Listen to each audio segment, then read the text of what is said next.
Hello guys, इस class में हम मज़ीद कुछ पढ़ेंगे। आप जानते हैं कि ये हमारे आफ्टरनून टाइम लेक्चर्स हैं। इससे पहले जो हमने लेक्चर्स आपके साथ शेयर किए वो मॉर्निंग सेशन के थे। मॉर्निंग सेशन के लेक्चर हमारे ख़त्म हो गए और ये दूसरा हमारा सेशन स्टार्ट हो गया है जो कि आफ्टरनून सेशन है। इस सेशन में हम क्या पढ़ेंगे वो ऑलरेडी मैं फर्स्ट वीडियो लेक्चर में बता चुका हूँ, बट ये हमारी फर्स्ट वीडियो लेक्चर है आफ्टरनून टाइम की, और जिसमें हम ऑपरेटर्स के बारे पढ़ेंगे। अरिथमेटिक ऑपरेटर्स होते हैं, कंपैरिजन होते हैं, लॉजिकल होते हैं, और आपके पास असाइनमेंट ऑपरेटर होते हैं। उसके अलावा बिटवाइज ऑपरेटर्स होते हैं, मेंबरशिप होते हैं, आइडेंटिटी ऑपरेटर होते हैं। अब ऑपरेटर यूज़ होते हैं कुछ ऑपरेशन परफॉर्म करने के लिए। अब ये मुख्तलिफ किस्म के ऑपरेटर्स हैं। अगर आप कंप्लीट सीखना चाहते हैं ऑपरेटर्स के बारे, तो हमारा कोर्स है पाइथन इन 99 डेज़। आप सीख सकते हैं उसमें, या पाइथन इन 7 डेज़। इन दो कोर्स में से अगर आप एक कोर्स ले लें तो आप कंप्लीट इंशाल्लाह उसमें सीख लेंगे। तो मैं रिकमेंड यही करूँगा, आप हमारा कोर्स लें पाइथन इन 99 डेज़। पाइथन इन 99 डेज़ वाला जो हमारा कोर्स है उसमें कंप्लीट पाइथन के बारे में आप सीखेंगे। अभी मैं कुछ आइडिया आपको दे देता हूँ कि कैसे ऑपरेटर का इस्तेमाल किया जाता है। मैं अभी वीएस कोड ओपन करता हूँ और बताता हूँ कि ऑपरेटर पे आप कैसे काम करते हैं। अगर किसी ऑपरेटर में या किसी ऑपरेटर को मैं नहीं समझा सका, क्योंकि ये हमारा शॉर्ट कोर्स है, तो आप फ्री सपोर्ट में मुझसे आप कांटेक्ट कर सकते हैं। मैं अभी वीएस कोड ओपन करता हूँ। वीएस कोड में आके मैं अभी एक नया फोल्डर बनाता हूँ। फोल्डर हमारे पास होगा आफ्टरनून आफ्टरनून क्लास है ना ये। और इसी आफ्टरनून के फोल्डर में मैं एक न्यू फाइल बना लेता हूँ ऑपरेटर्स के नाम की, ऑपरेटर्स के नाम की। और फिर इसमें मैं क्या करता हूँ, आपको ऑपरेटर के बारे में समझाता हूँ। अभी मैं कॉपी करता हूँ जितने भी ऑपरेटर्स हैं पीपीटी स्लाइड से। ये ऑपरेटर्स हैं, इनको मैं कमेंट कर देता हूँ। ये हमारे पास ऑपरेटर्स हैं, इनके बारे में आपको कुछ आइडिया दे देता हूँ। फॉर एग्जाम्पल हमारे पास ए है, उसकी वैल्यू 10 है, बी है, उसकी वैल्यू है 20। ठीक है। अब हमने क्या करना है, रिजल्ट स्टोर करना है रिजल्ट के वेरिएबल में। रिजल्ट की जगह पे कोई और वेरिएबल भी आप बना सकते हैं, ए प्लस बी। अब ये बिल्कुल स्टैटिक है, बिल्कुल सिंपल है। Answer is answer answer is equal to this one result. अब जैसे कि हम इस फाइल को एग्जीक्यूट करेंगे, अब देखें अब हम कहाँ पे हैं। टर्मिनल में देखें तो हम मॉर्निंग के फोल्डर में हैं। पीछे जाना है ताकि हम आफ्टरनून में जा सकें। आप सीडी लिखें और 2 डॉट्स लगाएं, फिर इंटर दें, तो हम पीछे आ गए हैं, पाइथन के फोल्डर में आ गए, 1 डे पाइथन। अब हमें आगे जाना है, आफ्टरनून के फोल्डर में जाना है। सीडी ए लिखें और टैब प्रेस करें तो खुद ब खुद ये ए वाले जितने भी वर्ड्स होंगे वो ढूंढ लेगा। मैं टैब प्रेस करता हूँ, आफ्टरनून आ गया। ओके करता हूँ, आफ्टरनून के फोल्डर में अब मैं आ गया हूँ। अब पाइथन के ज़रिए से, पाइथन कमांड के ज़रिए से इस फाइल का नाम लिखूंगा, operators dot P Y. Okay, देखिए आंसर इज 30 ये शो कर रहा है। अब यहाँ पे आप चेंज करें, यानी कि आप यहाँ पे सब्ट्रैक्शन लगाएं, एडिशन मैंने लगा दिया, अब मल्टीप्लिकेशन लगाएं और डिवीजन लगाएं। अब ये बाकी डिवीजन भी हैं जिसमें आप जो फ्रैक्शन पार्ट होता है वो भी हासिल कर सकते हैं, विदाउट फ्रैक्शन भी हासिल कर सकते हैं, पावर भी फाइंड कर सकते हैं, मॉडुलस ऑपरेटर भी आपके पास है। दूसरा हमारे पास है कंपैरिजन ऑपरेटर। अब कंपैरिजन ऑपरेटर से क्या मुराद होता है, अब हम कंपेयर करते हैं वैल्यू को। इफ़ कंडीशन लगाते हैं, कंडीशन हम यहाँ पे लगाते हैं, इफ़ कंडीशन ये है अगर ए इक्वल है बी के, तो फिर क्या करो, एक मैसेज शो करो, A and B are equal. अभी मैं इसको दोबारा चलाता हूँ, ये कुछ भी शो नहीं कर रहा क्योंकि हमारी कंडीशन जो है जो वो फॉल्स है। अगर दोनों की वैल्यू सेम हो, इसका मतलब ये है कि कंडीशन हमारी अब ट्रू हो गई है, ए की वैल्यू इक्वल है बी के, देन ये स्टेटमेंट चलेगी, A and B are equal.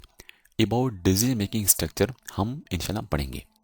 अच्छा, अब अगर हम ऐसा करें कि A is greater than B, A is greater than B, for example A की वैल्यू 13 है, बी की वैल्यू 10 है, और यहाँ पे हम इसको एग्जीक्यूट करें तो ये स्टेटमेंट आ रही है, A is greater than greater than B, A is greater than B. For example ये कंडीशन हमारी फॉल्स हो जाती है तो दूसरा पार्ट हम लिखते हैं एल्स पार्ट में, तो वो एल्स पार्ट में दिखता है, लेकिन हमारा वो मकसद नहीं है। हमारा जो मकसद है वो ये समझना है कि कंपैरिजन ऑपरेटर कैसे काम करते हैं। इसके अलावा बाकी भी कंपैरिजन ऑपरेटर का इस्तेमाल कर सकते हैं। कंपैरिजन ऑपरेटर जब भी यूज़ करेंगे तो उनका आंसर ट्रू या फॉल्स में आएगा। फॉर एग्जाम्पल अगर हम ये इफ़ स्टेटमेंट यूज़ नहीं करते और डायरेक्ट मैं आपको प्रिंट में यूज़ करके दिखाता हूँ, ए इक्वल बी, कंपैरिजन ऑपरेटर मैंने लगाया, ये पढ़ा, ये मैंने लगाया, तो ये आपको ट्रू फॉल्स में वैल्यू देगा। ये फॉल्स दे रहा है क्योंकि ये इक्वल नहीं है। अगर यहाँ पे मैं लिख दूँ कि greater than, A is greater then, अब ए की वैल्यू भाई ग्रेटर देन है तो ये क्या देगा, ट्रू दे रहा है। अब ये कंपैरिजन ऑपरेटर जितने भी हैं ये आपको ट्रू या फॉल्स में आंसर देंगे। दूसरा आपके पास होता है लॉजिकल ऑपरेटर। अब लॉजिकल ऑपरेटर कैसे काम करता है? लॉजिकल ऑपरेटर आपका ऐसे काम करता है, इनको मैं बना देता हूँ, कमेंट्स बना देता हूँ। अभी यहाँ पे मैं सी की वैल्यू दे देता हूँ 15 और डी की वैल्यू मैं यहाँ पे दे देता हूँ 16 दे देता हूँ। अब लॉजिकल ऑपरेटर हमारे पास 3 किस्म के होते हैं। एक आपके पास है एंड और सॉरी ये एंड, आर और नॉट ऑपरेटर। ये 3 किस्म के जो ऑपरेटर होते हैं ये लॉजिकल ऑपरेटर होते हैं, लॉजिक्स पे काम करते हैं। अब कैसे काम करेंगे? अब फॉर एग्जांपल मेरे पास एक for example A is greater than, एक स्टेटमेंट है A is greater than B, A is greater than B, और ये दो स्टेटमेंट के दरमियान हम लिखते हैं, कंपाउंड स्टेटमेंट में यूज़ किया जाता है and C is less than D. अब देखिए, अब ये आपको क्या देगा, ये आपको या ट्रू देगा या फॉल्स देगा, लेकिन कैसे देगा देखना आपने, ये है कि A is greater than B. अब यहाँ से क्या आ रहा है, यहाँ से आ रहा है A is greater than B, यहाँ से ट्रू आ रहा है, यहाँ से ट्रू आ रहा है, C is less than D, C is less than D, देख सकते हैं, तो यहाँ से भी ट्रू आ रहा है। अब देखिए जब दोनों तरफ से ट्रू आए, जब दोनों तरफ से ट्रू आए तो ये आंसर इसका ओवरऑल ट्रू आएगा। अगर एक तरफ से भी आपको फॉल्स मिल गया तो आपका जो आंसर होगा वो फॉल्स होगा। फॉर एग्जाम्पल एक जगह से अगर फॉल्स आ गया, दूसरी जगह से ट्रू आ गया, तो आपको आंसर क्या देगा, फॉल्स देगा। अगर दोनों तरफ से फॉल्स आया तो फिर भी आपको फॉल्स देगा। अगर यहाँ से फॉल्स आ गया और यहाँ से ट्रू आ गया तो फिर भी आपको फॉल्स देगा। अब ये ट्रू कब देगा, जब दोनों तरफ से ट्रू होगा। तो ये वाला जो केस है ये आपको ट्रू देगा। मैं इसका आंसर जो है वो स्टोर कर लेता हूँ आर के अंदर, और उसके बाद मैं इस आर को शो करता हूँ कि ये क्या शो कर रहा है, ट्रू दे रहा है। क्यों ट्रू दे रहा है? क्योंकि ये भी ट्रू है और दूसरी जो स्टेटमेंट वो भी ट्रू है। तो ये हमारे पास होते हैं लॉजिकल ऑपरेटर।